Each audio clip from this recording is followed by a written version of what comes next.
Que bom esta certeza de que Jesus realmente é a razão do nosso viver, a razão da nossa esperança.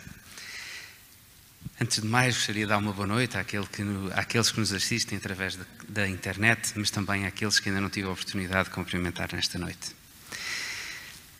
Gostaria que pensassem qual é a primeira imagem que vos vem à mente quando falo numa bomba, uma bomba daquelas que explode. Certamente, se calhar, tem uns tubos vermelhos, um bocado de fita cola e um relógio grande com o tempo que regride. Um relógio LED com letras vermelhas que avisa quando é que a bomba vai explodir. No mundo de Hollywood é assim. O herói está numa corrida contra o tempo. O cronómetro pisca e cada segundo passa. Tic-tac.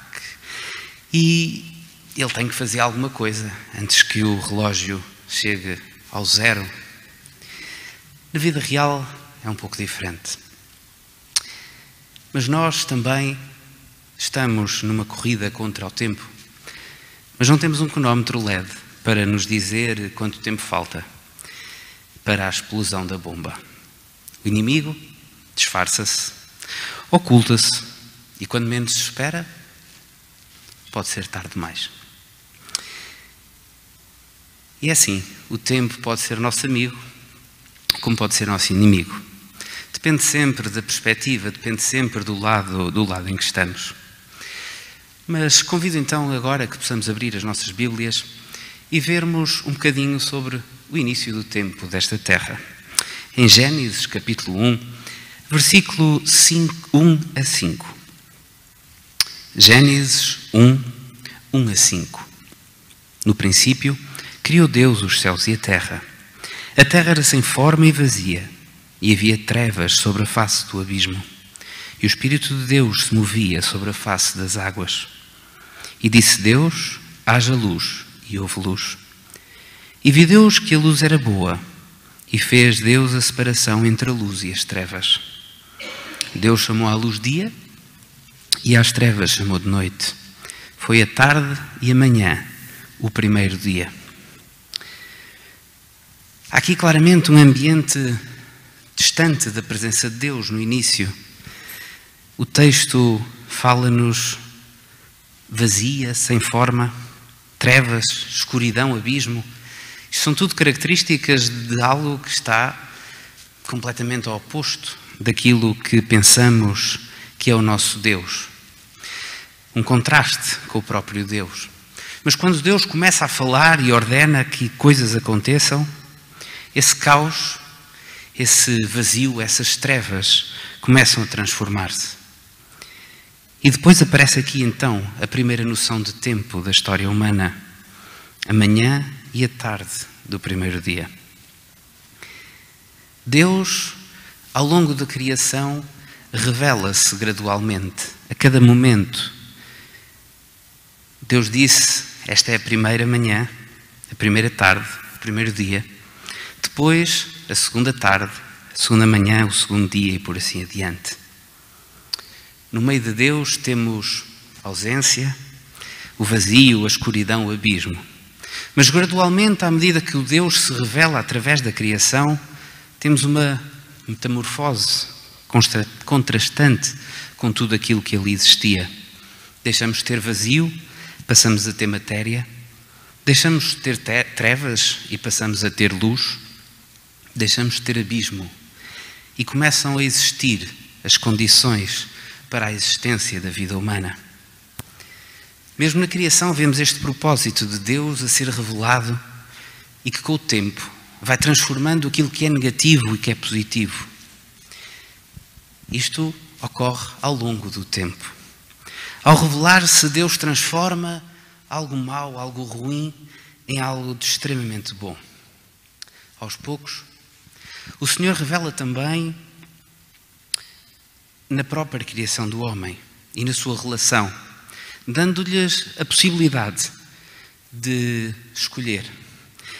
Escolher ser livre, de exercer o poder do livre-arbítrio, ser a favor ou contra o seu próprio Criador. Esta talvez é uma das maiores revelações do próprio Deus. Ele não quer que façamos escolhas forçadas.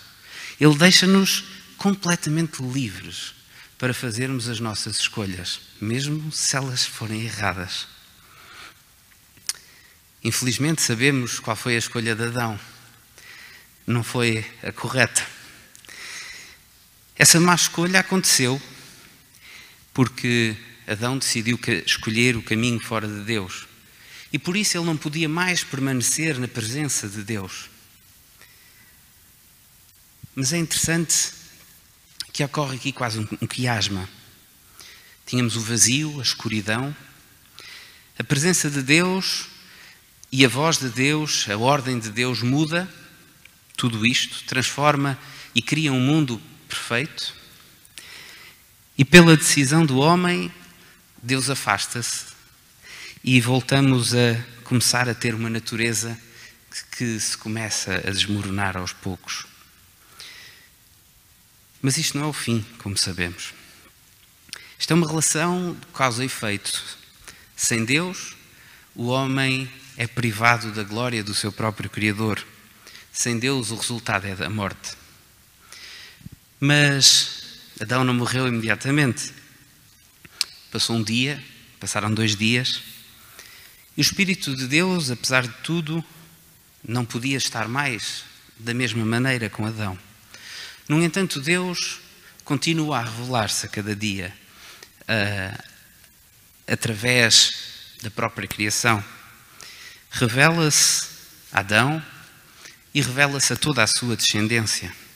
O seu Espírito continua a agir sobre a humanidade. A sua palavra pode continuar a ser ouvida, com o mesmo objetivo transformador que teve no início dos tempos. Estes dias transformam-se em anos, transformam-se em séculos, transformam-se em milénios, mas sempre temos a opção de escolher novamente. Convido que possam abrir agora as vossas Bíblias em Efésios 2, Efésios capítulo 2, versículo 12. Efésios 2, versículo 12. Lembrem-se de que naquele tempo estava longe de Cristo e não fazia parte do povo de Israel. Não eram abrangidos pelas promessas da aliança e andavam no mundo sem esperança e sem Deus. O tempo pode ser nosso amigo, porque nos dá esperança, mas o tempo que passa por passar torna-se inimigo. Em Efésios podemos aqui destacar a palavra esperança. A Bíblia é clara. Somente em Cristo e na palavra revelada é que temos a nossa esperança. Fora disso, não há esperança. O tempo passa e estamos cada vez mais longe do nosso objetivo. Se olharmos para isto, podemos olhar para a Bíblia e, nomeadamente no fim, ela conta-nos aquilo que acontecerá no tempo do fim. Podemos olhar para isso, para as profecias, como algo cósmico, que o é, algo mundial, algo que afetará todo o mundo, mas na realidade aquilo que importa é o microcosmo que sou eu. Aquilo que importa é o que é que isso influencia as minhas decisões. De que lado é que eu vou estar? De que adianta refletir sobre profecias, sobre o fim do mundo, se a minha história, o meu tempo, pode acabar a cada momento? Lembro-me da história de uma jovem que voltou para casa depois das aulas. Estava no 11º ano. Sentiu uma leve dor de cabeça. Mas bem, era jovem, não deu grande caso. Passado um pouco, tornou-se uma grande dor de cabeça, mas de repente acabou. Parou. Parou porque o aneurisma que ela tinha no cérebro rebentou. Dessa forma, a vida daquela jovem acabou. Tinha uma bomba, na realidade, no seu cérebro, quase literalmente. E não tinha tido um relógio para lhe dizer quando é que acabava. De uma forma existencialista, nós não controlamos o nosso tempo. Não podemos nada fazer. Apenas sabemos que o tempo passa e que sem Deus não há esperança, como diz a carta de Efésios. O relógio continua. E se nós não tomarmos decisões, bem, essa pode ser, é uma decisão também, não é? A cada ano morrem cerca de 50,5 milhões de pessoas, excluindo pandemias. 123 mil por dia. 5.136 por hora. E 85 pessoas a cada minuto. Será que tiveram tempo para tomar a sua decisão? Um pouco como nos filmes, não é? Das bombas. Às vezes chega ali aos últimos momentos e ele arranca um fio qualquer e à espera que aquilo funcione. Mas nós sabemos que decisão podemos tomar. Podemos ser precavidos. Não somos donos do nosso tempo. Não temos esse mostrador de LED que nos mostra os segundos que nos restam. Mas a verdade é que o relógio não para. O relógio continua a marcar a cada segundo, a cada momento. E se eu não decido juntar-me a Cristo, esse poder transformador do seu próprio amor não pode trabalhar em mim. Ainda assim, sabemos que temos tempo para escolher e que Deus quer nos restaurar. Convido que possam abrir as vossas Bíblias em Judas, capítulo 1, versículo 21 a 24. Judas 1, 21 a 24. Mantém-te no amor de Deus, colocando a tua expectativa na bondade do nosso Senhor Jesus Cristo para a vida eterna. Seja gentil com aqueles que hesitam. Existem outros que você pode salvar, tirando-os do fogo. Para outros ainda, mostres também benevolência, mas uma benevolência misturada com medo. Evitei todo o contacto, mesmo com as suas roupas manchadas, por causa das suas inclinações malignas. Para aquele que o pode impedir de cair e fazer você parecer cheio de esperança e alegria, vitoriosa na sua presença. Este texto tem algum sentido de urgência. O tempo passa e o homem não tem mais esperança. Urgência do arrependimento. Uma urgência de oração, de nos aproximarmos de Deus através do poder que a oração nos traz, de falarmos com Ele. Uma urgência de vivermos uma vida plena junto ao Criador. Mas também uma urgência de trabalhar, uma urgência de fazer esta decisão que tomamos, criar uma mudança na nossa vida, fazer-nos agir.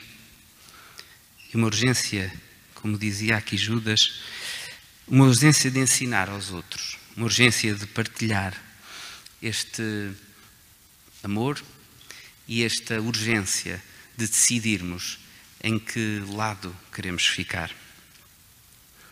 Escutemos a voz de Deus que transforma.